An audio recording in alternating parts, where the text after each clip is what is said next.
जय हिंद दोस्तों, मैं विशाल स्वागत करता हूं आपका अपने यूट्यूब चैनल तैयारी जॉब की में। दोस्तों, हम टारगेट कर रहे हैं यूपी पुलिस परीक्षा को और उन्हीं सब परीक्षाओं को जिसमें अपनी हिंदी एक महत्वपूर्ण योगदान रखती है। और दोस्तों, मैं आपको विश्वास दिलाता हूं, अगर आप मेरे साथ जुड़े रहते हैं तो जो आपका आने वाला पेपर है हिंदी की कोई से भी एग्जाम से, इसमें आप अच्छे से अच्छे स्कोर कर पाओगे, जिसमें महत्वपूर्ण हमारा यूपी पुलिस, यूपीएसआई और यूपी कांस्टेबल। ठीक है, तो यूपी कांस्टेबल जैसा कि जो भी मैंने प्रीवियस ईयर का 18 पेपर हुआ है, 18 पेपर के आधार पर जो आपका प्रैक्टिस सेट रहा है, लेवल रहा है, उसी लेवल को आधार मानते हुए मैं आज लेकर आया हूँ आपके लिए प्रैक्टिस सेट नंबर 9। ठीक है, जिससे कि आपको परीक्षा में बहुत ज़्यादा हेल्पफुल होगा। और मैं आपको विश्वास करता हूँ कि आप मेरे साथ 5-6 वीडियो में साथ बने रहते हैं तो आप पूरा 40 में से 40 अपना स्कोर कर पाएंगे। 38 में जितने भी क्वेश्चन आते हैं, 38-37, कभी कभी 38 देखने मिलते हैं, कहीं कहीं 37 देखने मिलते हैं, क्योंकि 38 कभी कभी हिंदी में जीएस में एक क्वेश्चन हिंदी का आता है, तो हाँ 38 क्वेश्चन आते हैं। तो आई होप मैं आपको विश्वास दिलाता हूँ कि आप हिंदी में पूरे 38 में से 38 क्वेश्चन कर आएंगे। ठीक है, अगर आपको मेरी वीडियो अच्छी लगती है तो प्लीज़ चैनल को लाइक, शेयर एंड सब्सक्राइब कर लें और घंटी वाला बटन जरूर दबा लें, जिससे कि मेरी आने वाली वीडियो का नोटिफिकेशन आपको प्राप्त हो सके। तो आज का हमारा प्रैक्टिस सेट नंबर 9 का पहला क्वेश्चन है, लिंग संबंधी अनुपयुक्त विकल्प निम्नलिखित में से कौन सा है। मतलब आपको बताना है 4 ऑप्शन दिए में कौन सा लिंग के अनुसार से गलत है। ठीक है, ए कर्ता कर्त्री, बी सम्राट सामग्री, सी विद्वान विदुषी, डी भगवान भगवती। वहीं हम बात कर लेते हैं तो भगवती नहीं होता, ये होता है भगवती। ठीक है, इसका सही वर्ड होगा भगवती। ठीक है, तो इसका आंसर होगा option number A is right. कर्ता का स्त्रीलिंग होता है कत्री। मैं आपको बताना चाहूँगा, जिस वाक्य के एंड में यानी जिस शब्द के एंड में ता आता है तो उसका स्त्रीलिंग बनाते समय त्रा में चेंज हो जाता है। ठीक है, जैसे अभिनेता अभिनेत्री, कर्ता का कर्त्री, नेता का नेत्री, जैसे एग्जाम्पल से। आगे बढ़ते हैं क्वेश्चन नंबर 2। आज के प्रैक्टिस सेट में आपको 40 क्वेश्चन देखने मिलेंगे। ठीक है, तो सोचता है आज की वीडियो 10 मिनट से ज़्यादा निकल जाए या 15 मिनट की पहुँच जाए, कोई नहीं। निम्नलिखित में से दाता का शब्द का स्त्रीलिंग बताइए। तो दाता का है दात्री, दाताइन, दात्री, दाती, तो उसका होगा option number C is right, दात्री। ठीक है, आगे बढ़ते हैं क्वेश्चन नंबर 3 की ओर। तो क्वेश्चन नंबर 3 है अपना, निम्न शब्द में से यही शब्द का चयन कीजिए। मैं सही नहीं होगा, सही होगा। ठीक है, यहाँ बताना आपको सही शब्द का चयन कीजिए। ए मृदुल, बी मृदुल, बी सी मृदुल, डी मृदुल। इसका आंसर होगा option number C is right.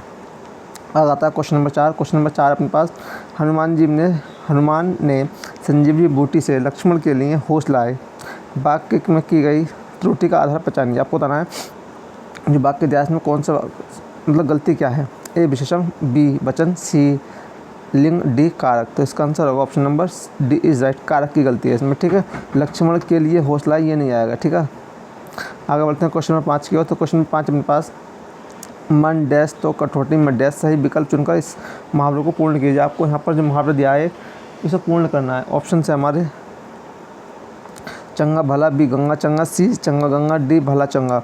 तो इसका आंसर ऑप्शन होंगे मन चंगा तो कटौती में गंगा, option number C is right.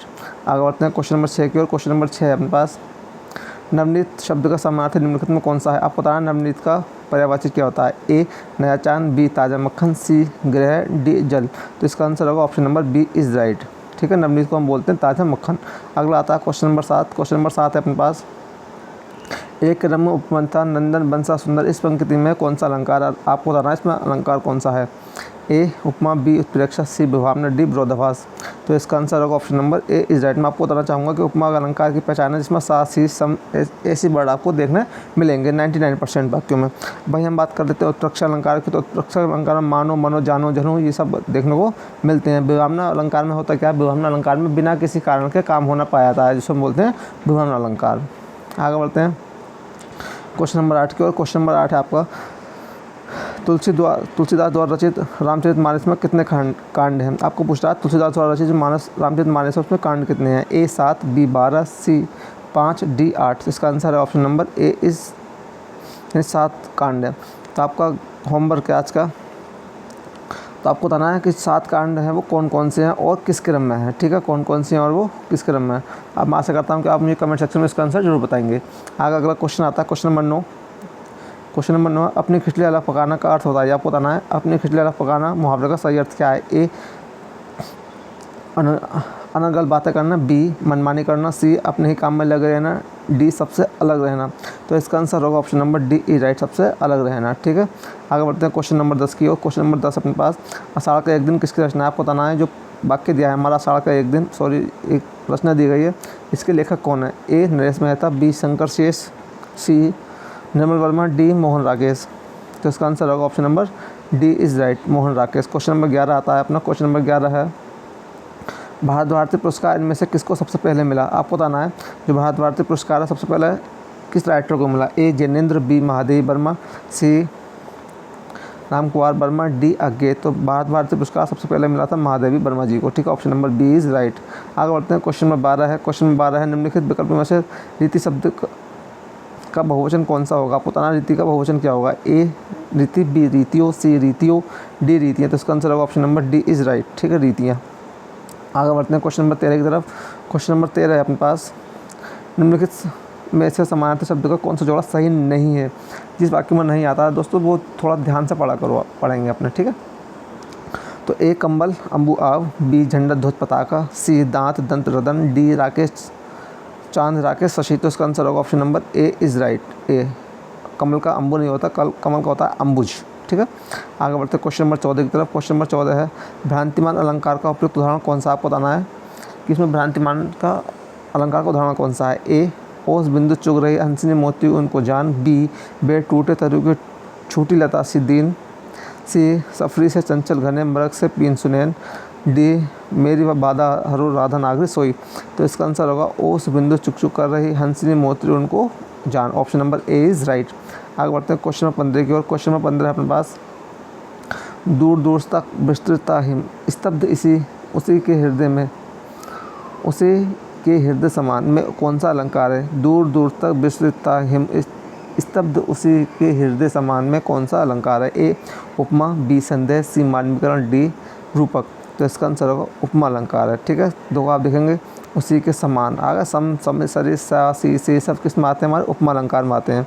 अगला आता है क्वेश्चन नंबर 16। क्वेश्चन नंबर 16 है स्वान निंद्रा, इस मुहावरे का अर्थ क्या है? आपको बताना है स्वान निंद्रा का मीन्स क्या है, मतलब मुहावरा दिया इसका अर्थ क्या होगा? ए सजग निंद्रा, बी दूसरों को धोखा देना, सी चतुर होना, डी धोखे से शिकार करना।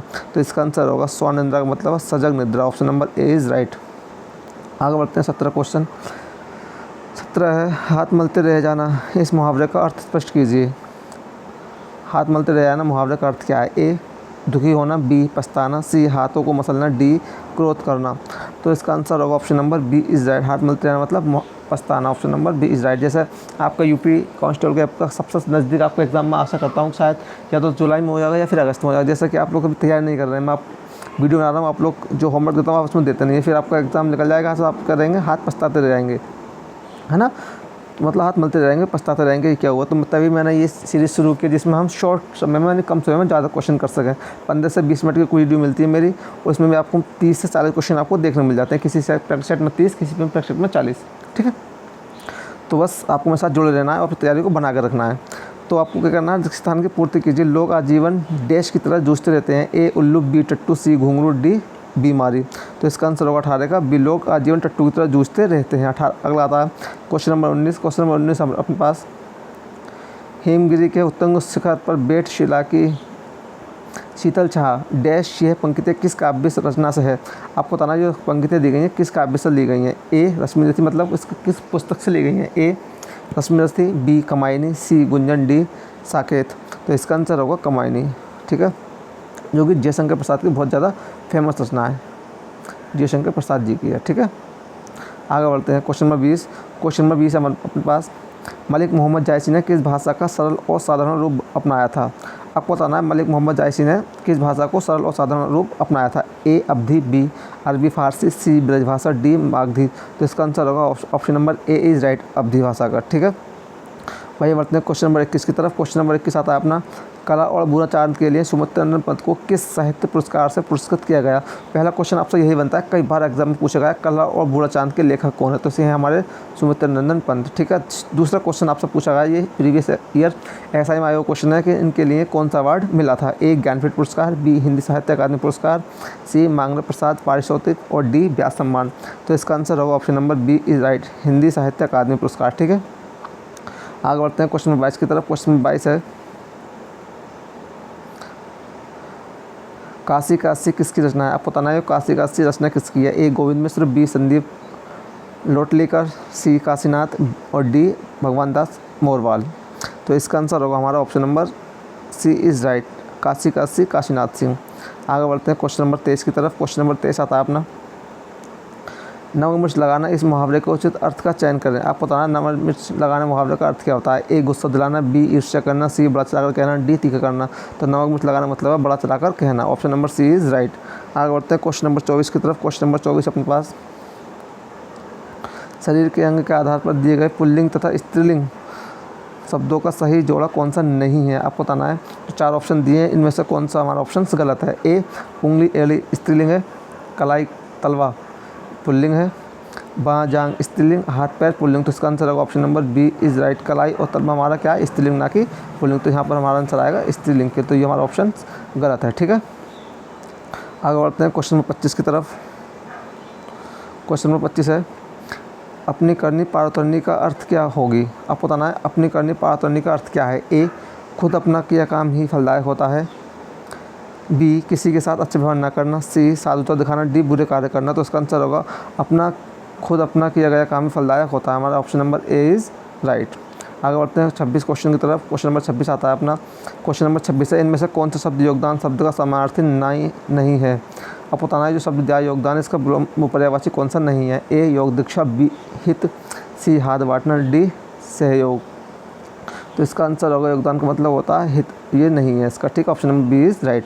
आगे बढ़ते हैं क्वेश्चन नंबर 27 की तरफ। क्वेश्चन नंबर 27 आता है अपना, असाध्य शब्द के अ उपसर्ग का क्या अर्थ है। जो एक वर्ड दिया है असाध्य, इसमें अ उपसर्ग दिया है, इसका बताना आपको अर्थ क्या है। ए आधा, बी निषेध, सी पूरा, डी तक। तो हाँ योग मैं आशा करता हूँ इसका आंसर होगा हमारा option number B is right, निषेध। ठीक है, क्वेश्चन नंबर 28 आता है हमारा, कवि के हृदय में जो भाव स्वतः डैश होते हैं वे गीत का रूप धारण कर लेते हैं, रिक्त स्थान की पूर्ति करें। देखो आपसे यहाँ 2 क्वेश्चन क्लियर हो रहे हैं, एक तो आपकी शुद्ध वर्तनी क्लियर हो जाएगी यहाँ से, और एक बार यहाँ फिलअप्स क्लियर हो जाएगा। तो आपको बताना है उच्छ्वसित की शुद्ध वर्तनी क्या होगी। ठीक है, वहीं इसका आंसर है। तो सारे ऑप्शन हमारे उच्छ्वासित दे रखे हैं, तो इसका आंसर होगा हमारा ऑप्शन नंबर 28 का option number C is right, उच्छ्वसित। ठीक है, आगे बढ़ते हैं क्वेश्चन नंबर 29 की तरफ। क्वेश्चन नंबर 29 है अपने पास, बिरह हस्ती नैन साले, बिरह हस्ती तन साले, घाय करे चितचूर, इनमें किस अलंकार का प्रयोग हुआ है। आपको दिया गया है एक पंक्ति, इसमें बताना आपको अलंकार कौन सा है। ए विशेषोक्ति, बी श्लेष, सी रूपक, डी पुनरुक्ति। तो इसका आंसर होगा option number C is right, रूपक अलंकार। क्वेश्चन नंबर 30 की तरफ बढ़ते हैं हम। क्वेश्चन नंबर 30 है, चारु चंद्रलेख किस उपन्यासकार की रचना है। आपको बताना है जो चारु चंद्रलेख है इसके लेखक कौन है। ए रामविलास शर्मा, बी आचार्य प्रसाद द्विवेदी, सी अमृतलाल नागर और डी हरिवंश राय बच्चन। तो आई होप इसका आंसर होगा हमारा पता होगा आपको। क्वेश्चन नंबर 30 का option number B is right, Acharya Harivansh Prasad Dwivedi. आगे बढ़ते हैं क्वेश्चन नंबर 31 की तरफ। क्वेश्चन नंबर 31 आता है, गुरली का लाल इस मुहावरे से क्या आशय है। गुरली का लाल का मतलब आपको बताना है अर्थ क्या होगा। ए निर्धर परिवार में बेटे का जन्म होना, बी निर्धर परिवार में धन का आना, ऑप्शन सी निर्धर परिवार में गुड़ी का जन्म होना, ऑप्शन डी धोखेबाज मित्र। तो गुरली का लाल मीन्स होता है निर्धन परिवार में गुड़ी का जन्म होना। Option number C is right. आगे बढ़ते हैं क्वेश्चन नंबर 32 की ओर। क्वेश्चन नंबर 32 आता है अपना, रिक्त स्थान की पूर्ति कीजिए। आपको क्या करना है, फिलअप्स करना है। केले डैश छिलको डैश की सब्जी खाइए। ए के की, बी के का, सी की का, डी का की। तो केले के छिलको की, तो जिसमें के और की आ रहा है इसको ही हमारा ऑप्शन सही होगा। इसका तो option number A is right. ठीक है, आगे बढ़ते हैं क्वेश्चन नंबर 33 की ओर। क्वेश्चन नंबर 33 है, कितने प्रश्न हल करने इस वाक्य में विशेषण भेद है। आपको बताना है कि इसमें कौन सा विशेषण है। ए संख्यावाचक विशेषण, बी गुणवाचक विशेषण, सी परिमाणवाचक विशेषण, डी सार्वनामिक विशेषण। तो इसका आंसर होगा option number A is right, संख्यावाचक विशेषण। अगर इसमें संख्यावाचक विशेषण के साथ साथ इसमें ऑप्शन होता हमारा प्रश्नवाचक विशेषण, तो हमारा हम यूज़ करते प्रश्नवाचक विशेषण को। ठीक है, क्योंकि इसमें पीछे क्या दिया हुआ, क्वेश्चन मार्क दिया हुआ है। वहीं आगे बढ़ते हैं क्वेश्चन नंबर 34 की ओर। क्वेश्चन नंबर 34 है, दिए गए विकल्पों में से कौन सा विकल्प कालवाचक किसी विशेषण का नहीं है। आपको बताना है जो 4 ऑप्शन दिए इनमें से कौन सा कालवाचक का एग्जाम्पल नहीं है। ठीक है, ए बाहर भीतर, बी आजकल, सी बहुधा, ऑप्शन नंबर सी बहुधा, ऑप्शन नंबर डी प्रतिवर्ष। तो इसका आंसर होगा option number A is right. बाहर और भीतर क्या है, हमारा स्थान को दिखाता ना कि काल को, ये हमारा स्थानवाचक। ठीक है, स्थानवाचक विशेषण है। आगे बढ़ते हैं क्वेश्चन नंबर 35 की ओर। तो क्वेश्चन नंबर 35 आता है अपना, इनमें से कौन सा तत्सम तद्भव का सही जोड़ा नहीं है। आपको बताना है जो 4 ऑप्शन दिए इसका जोड़ा दिया है, आपको बताना है इसमें गलत कौन सा है। ए दही दही, दधी दही, बी नज़र आँख, सी ऊँट ऊँट, डी श्रृंगार श्रृंगार। तो इसका आंसर होगा 35वां का option number B is right. नज़र और आँख ये हमारा ऑप्शन तत्सम तद्भव नहीं है। ठीक है, आगे बढ़ते हैं क्वेश्चन नंबर 36 की ओर। क्वेश्चन नंबर 36 आता है पुल्लिंग शब्द का चयन कीजिए। आपको बताना है 4 ऑप्शन हैं, इनमें से पुल्लिंग शब्द कौन सा है। ए कर्ता, बी याचिका, सी विदुषी, डी मूर्खा। तो इसका आंसर होगा option number A is right. कर्ता का स्त्रीलिंग होता है कर्त्री। ठीक है, आगे बढ़ते हैं क्वेश्चन नंबर 36 की ओर, 37 की ओर। क्वेश्चन नंबर 37 आता है हमारे पास स्त्री शब्द का बहुवचन बताइए। आपको बताना है जो शब्द दिया है स्त्री का बहुवचन क्या होगा। ऑप्शन नंबर ए स्त्री, ऑप्शन बी स्त्रियाँ, ऑप्शन सी स्त्री, ऑप्शन नंबर डी स्त्रियाँ। तो इसका आंसर होगा option number B is right, स्त्रियाँ। ठीक है, वहीं आगे बढ़ते हैं क्वेश्चन नंबर 38 की ओर। तो क्वेश्चन नंबर 38 अपने पास वह व्यक्ति न्याय प्रिय था, वर्तनीगत त्रुटि सुधारें।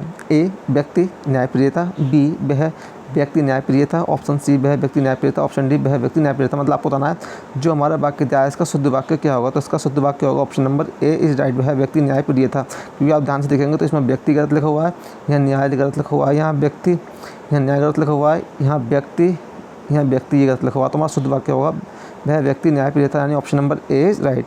आगे बढ़ते हैं क्वेश्चन नंबर 39 की ओर।